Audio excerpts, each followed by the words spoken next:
Почитувани гледачи, чест ми е да го прогласам најновото Министерство за комедија за отворено. Наша основна цел е програма за подобро утре, што, например, е реткост на телевизија. До толку е реткост што јас се чудам зошто не сме надсинхронизирани.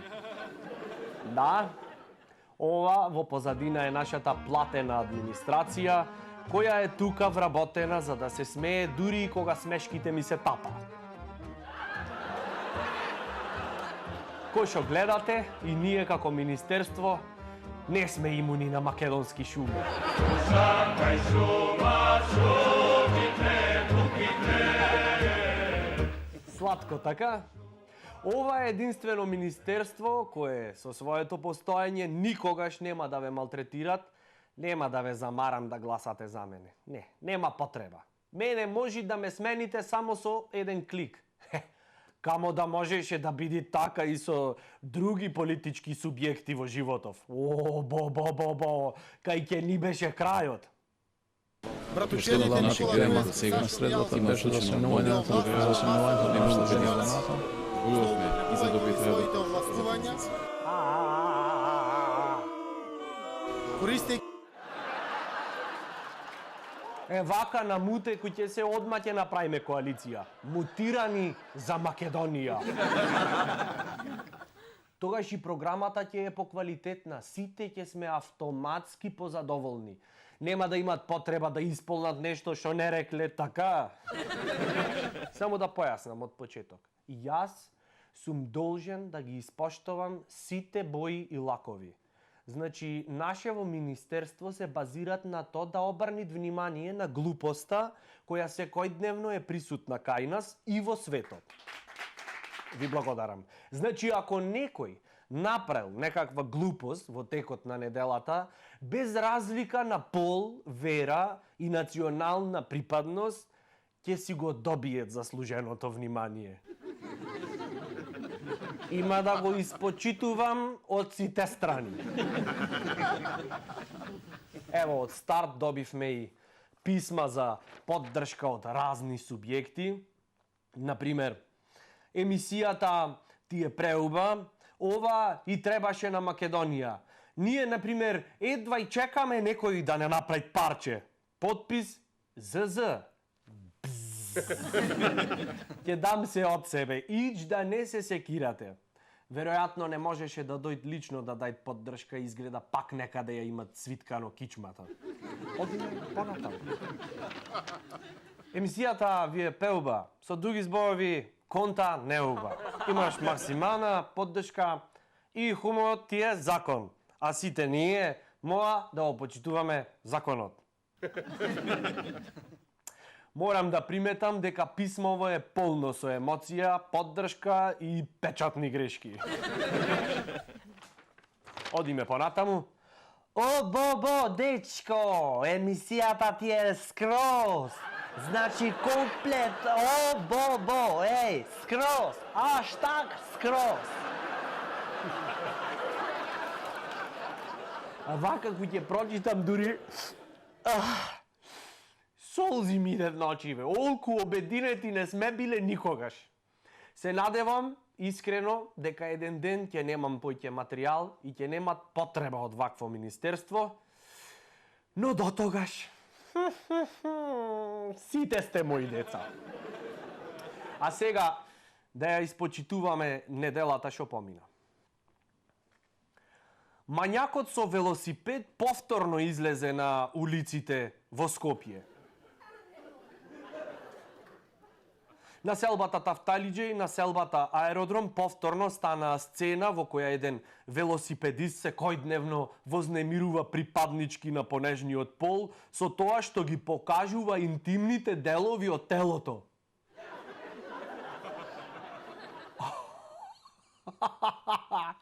Добро, се прашувам зошто баш наточак типов мањачи.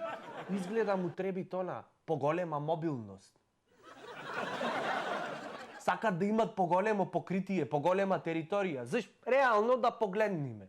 Ако е мал терен, то колку и да е интересно то што го покажвиш, кој ќе е за мала публика, Брзо здосадви. Како ли само му успеват наточак дур се вози да се соблечи теј? Значи браво, тоа е равно на циркус, човече. Кој ќе видиш, него му фали сцена, публика му фали, човекот сака да се изрази. А сега, специјално почитувана публико, стриптиз на шипка од точак, од аеродром до Тапталињу. Абе, јас разбирам екстремен велосипедизам, ама ова мислам дека е премногу. Очевидци веќе го дадоа неговиот опис. Пазете, наточак е и ненормален е. Ова е доста така конкретен опис. Мислам дека ќе имаме доволно осомничени ко за почеток. Мањакот напаѓа девојки, особено го привлекуваат разголени нозе. Тоа е типично за мањак. Да речиш нормален граѓанин, си се шетат културно. Воопшто не би го привлекле голи женски нозе.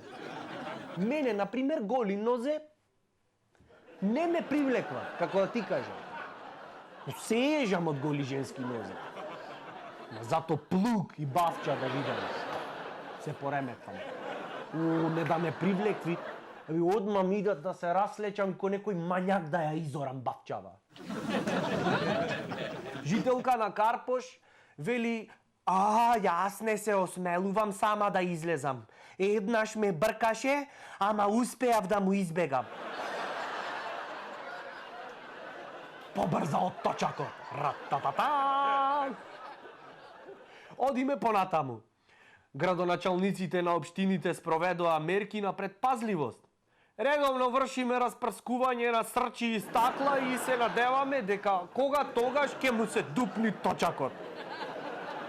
Шом се дупне точакот, тој најверојатно ќе се упати кон точкаджија. Логично. Така. Каде што ние имаме поставено фотографии од голи женски нозе, и ако реакцијата е бурна, значи тоа е. И така ќе го фатиме. Креативен пристап на проблемот, нема збор. Одиме понатаму, партиските лидери не успеа да се соберат во Виена, ама зато градоначалникот на Охрид ја искористи шансата во Виена да поработи на туризмот. Охридските туристички потенцијали представени во Виена. Да. Тоа е тоа. Празни плажи, празни маси и хотели, ама полни со потенцијал.